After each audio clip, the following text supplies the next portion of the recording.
Today, the global economy is taking a hit, with the Dow being down 760 points and the Japanese market being down even more.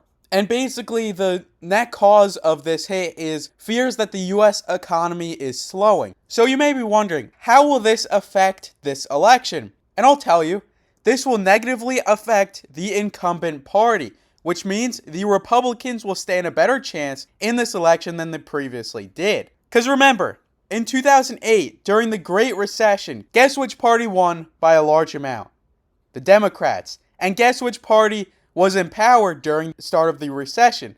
The Republicans. During the Great Depression, guess what party was originally in power? The Republicans. And guess who won? The Democrats. So time and time again, whenever there's an economic downturn, the party in power typically loses.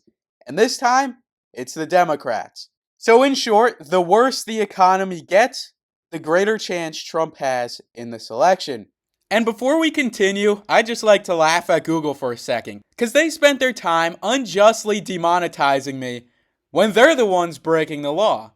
They're a monopolist company according to this landmark antitrust case. They acted illegally to maintain a monopoly in online search, all the while demonetizing small channels for absolutely no reason.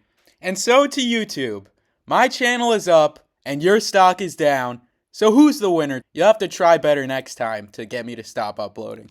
Also, by the way, I did get remonetized in the end, but if you still want to support my channel, make sure to subscribe to join the 3%, become a channel member, turn on notifications, share the video, whatever you want to do.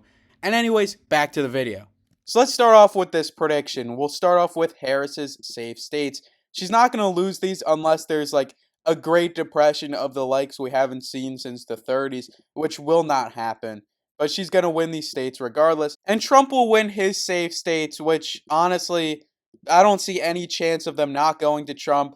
Even if Biden somehow turned around the economy and made it the best we have ever seen, Trump will still win these safe states. So Harris jumps out to an early lead of 181 to 131. And we've also gotten some new polls to maybe justify Harris getting all these safe states. Harris in almost every national poll is leading in the popular vote, but not by an amount that I would say is alarming to Donald Trump.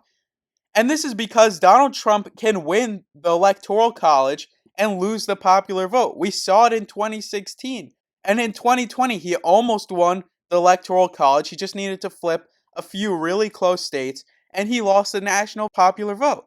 So it does seem like it is possible to win the popular vote and lose the Electoral College. In fact, Polymarket has a 28% chance of this happening, where the Republicans win the presidency and the Democrats win the popular vote. So we should definitely take these polls with a grain of salt and focus more on the polls in individual swing states. But first, we have some states that we have to give to Donald Trump, which are Ohio, Texas, and Florida. All three states will almost certainly go to Trump in 2024. Texas and Florida did go relatively to Trump in 2020 and will have even higher margins towards Trump in 2024. And so will Ohio, which is the state where Shady Vance, Trump's VP pick, is from. And speaking of VP picks, Harris narrowed her vice presidential choices to Tim Walz of Minnesota and Josh Shapiro of Pennsylvania. And each of them has their individual merits.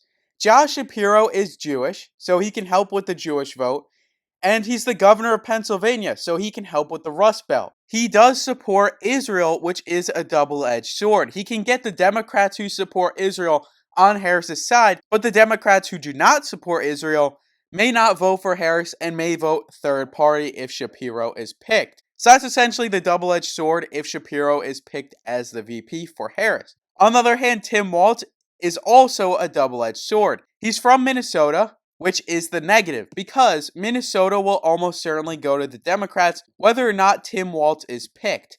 Minnesota will go to Harris.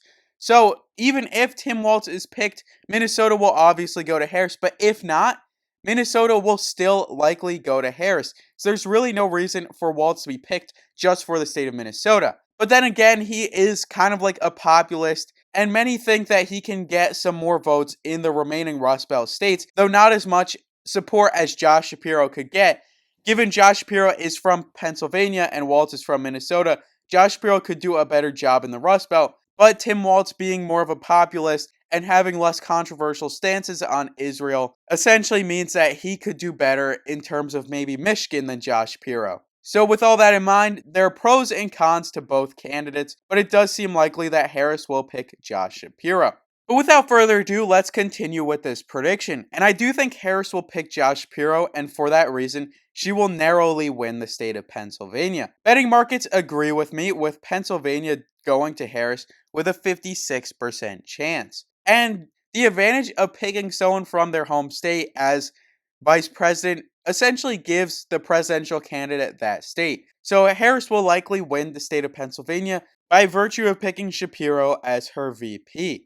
And remember, this is usually what happens. Clinton won Virginia. She had Tim Kaine, a senator from Virginia, as her vice presidential nominee. Obama obviously won Delaware. Romney picked Paul Ryan from Wisconsin. He didn't quite win Wisconsin, but he did better than McCain did in the state of Wisconsin. So usually VP candidates do give a little bit of a bump in their home state. So that's partially why Harris will pick Pennsylvania. So now Harris is down 8 electoral votes. But remember, most elections are decided on the economy. In fact, according to this Gallup poll, the economy makes up 34% of all issues that voters essentially are most concerned about. And that's a whopping number because we focus so much on the issues that are not economic. Meanwhile, the economy has a greater effect on who voters are going to vote for than immigration, than unifying the country, than poverty, all of those combined. So the economy is the most important factor for a voter. And with the economy being bad, it does seem like Trump will have an uptick in many of these states. Meanwhile, Harris will win the states of Colorado and New Mexico. Those are states that are almost certainly going to her. They went to Obama, they went to Clinton, and they went to Biden. They will go to Harris in 2024. But with those aside, Trump will win some states like North Carolina. Back in 2020, when the economy wasn't so great, we were in COVID, North Carolina still voted for Trump. And now, when the economy is not so great, and now it's a different party leading the country, North Carolina will continue to vote for Trump in 2024. We'll also see Nebraska's second going to Trump. This is a more urban part of Nebraska, but it did go to Trump back in 2016, and it'll go to Trump in 2024, mostly due to economic issues and basically Democrats being in power during these economic problems. However, Harris will win the states of New Hampshire and Maine, but not by margins that Biden won them in 2020. These are Northeast states. They typically go to the Democrats, and the polls are indicating that these two states will go to Harris in 2024. And also, the betting markets tell a similar story where New Hampshire is given a 74% chance and Maine a 78% chance. So Harris is currently behind Trump by 5 electoral votes. But she takes a lead with the state of Virginia. Virginia is a state that the betting markets have of going to Harris 78% chance. Virginia usually goes to Democrats in past elections. It has gone to Democrats since Bush, and since then it has not turned around for Republicans. And it went to Biden by 10 percentage points. It'll go to Harris by maybe 4 or 5 in this election. But with economic issues prevailing, Trump will take the lead with the state of Georgia. Georgia, according to Polymarket, has a 59% chance of going to Trump, and it's gone to Republicans in almost every election besides 2020. Georgia is extremely important in this election, and its polls also indicate that it'll go to Trump. So its polls, the betting markets, the economy all indicate that Georgia will go to Trump. So with that in mind, Georgia will go to Donald Trump in this election. And so will Nevada. Even though Nevada has 6 electoral votes, the lowest of the remaining swing states, it is still extremely important in this election, and it does go to Donald Trump. One quick look at the polls will indicate that Nevada will go to Donald Trump. Trump is leading in the polls. According to the Bloomberg polls, which had Harris up by plus 10 in Michigan, so these should be taken with a grain of salt. Harris is up, but in every other poll, Donald Trump is in the lead, and he leads in the state of Nevada. He also leads in Arizona, bringing him within 1 electoral vote of actually winning this election. In Arizona, look at this. He's leading in almost every single poll except this Bloomberg poll, which, like I said, should be taken with a grain of salt. Trump leads. And look, according to Polymarket, Trump leads in Arizona. Trump will win the state of Arizona, especially due to the economic problems that are prevailing in this country. So now Harris needs to win both of these states to win, and Trump only needs to win one. So let's first look at Michigan. Michigan is a state where the betting markets have 55% chance of going to Harris. And I think this is about right. I do think if she picks Shapiro, there will be a slightly less chance that it goes to Harris. But the Bloomberg poll does have it significantly going to Harris. And it seems like almost every other poll has it going to Trump. But these polls may be a little bit outdated by now. So I think we should look at the betting markets, which do have it going to Harris. So Harris slightly wins the state of Michigan.